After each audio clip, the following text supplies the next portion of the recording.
wouldn't Venus be extremely important? Yes, but I haven't put Venus on the board, have I?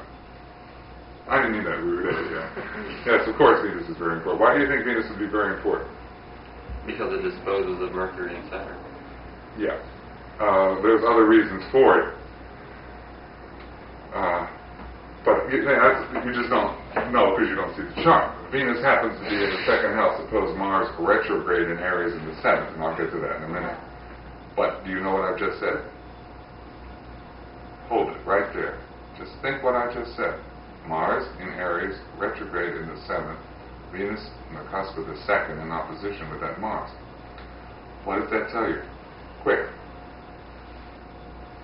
Mars, energy applied, Aries, ego, assertion, right? Retrograde, energy goes in before it goes out, seventh house relationships, correct? Mm-hmm. Isn't it reasonable to assume in this world society that when you are dedicating your life cerebrally to trying to put to peace problems you've had because of your father in your early home life, that relationships would be difficult? Huh? Then why did anybody say it? You know it. You nod and say, of course.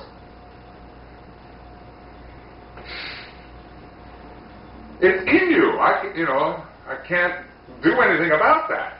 That's logical. Even if I didn't even see the Mars retrograde there.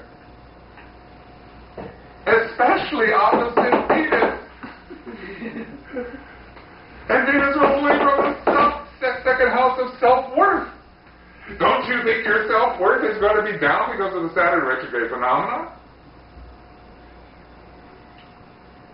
There it is. Well, you can say to yourself, Neptune rules the seventh cusp. Is there a lot of play acting involved here? Potentially? Especially since Neptune happens to be 1 degree off the ascendant in Virgo. You see how it works? The relationship significator, Neptune, ruler of, I don't have to write it down, you know, it happens to be over there, right? The seventh cusp happens to be Pisces. Come on, team. That ruler happens to be right on the ascendant. It is precisely 2 degrees and 6 minutes away, all right? Which also tells you something, right? You know that. 3 years old, there's probably a trauma in the family and everything like this, probably because of possible chemical, drug, or alcohol dependency of the father. Probably a new job start for him.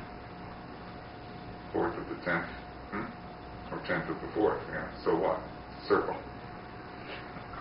Too much? Okay, I'll back off a little bit. Relationships are going to be difficult, right? Mars, Venus.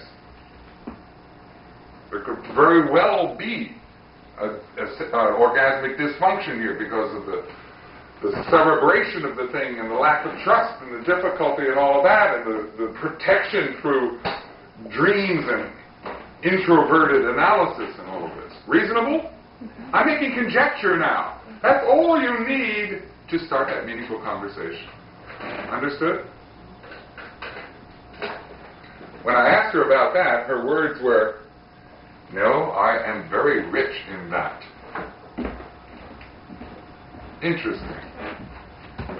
It didn't seem to be important to discuss further with her, but I thought that was rather interesting because, by my experience, there should be a whole lot of problems in that area.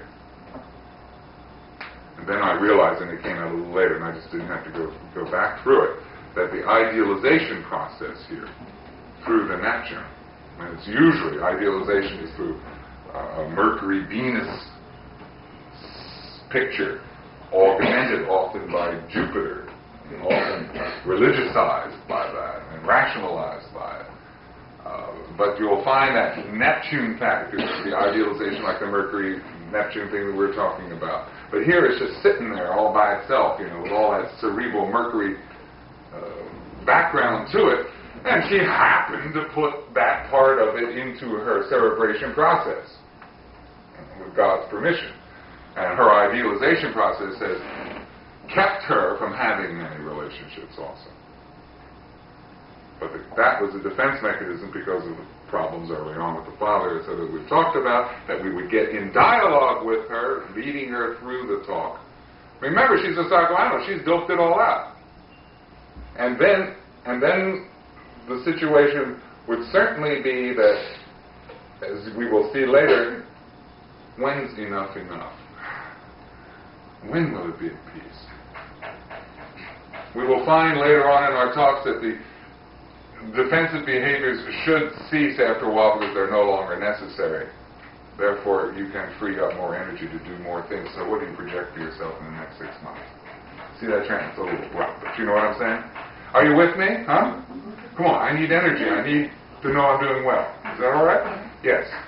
I think it's an important point at that point when the astrologer receives the information to be perceptive enough to gauge. A lot of astrologers would continue to dig and Yes, say, well, when wait, stop. wait, I don't, it's in the chart, you know, or I see Exactly. it, Very good. Thank you, Eddie. Thank you. You're absolutely right. If I'm overruled or something, if I make a deduction, or if I'm not sure of it, maybe here there is a situation we could discuss.